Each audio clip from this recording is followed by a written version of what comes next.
ప్రకటన గ్రంథం 3:8 యేసుక్రీస్తు ప్రభువారు ఫిలదెల్ఫియా సంఘంతో ఈ విధంగా పలుకుతున్నాడు.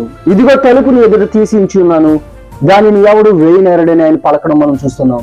ఈ అధ్యాయాన్ని మనం గమనించినప్పుడు యేసుక్రీస్తు ప్రభువారు అపోస్తలుడైన యోహానుతో 7 సంఘాలకు ఉత్తరాలు రాయమని చెప్తూ అందులో భాగంగా ఫిలదెల్ఫియా సంఘంతో ఆయన ఈ విధంగా పలుకుతున్నాడు.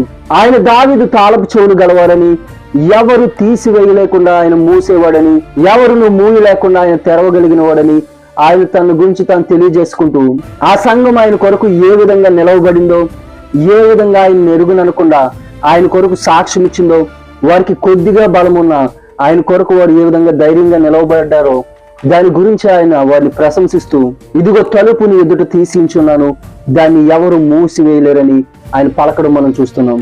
నిజమే, మన దేవుడు మన కొరకు ఒక ద్వారాన్ని తెరిచేవాడు. ఆయన మన కొరకు తెరిచిన ద్వారాన్ని ఎవరు కూడా మూసివేయలేరు.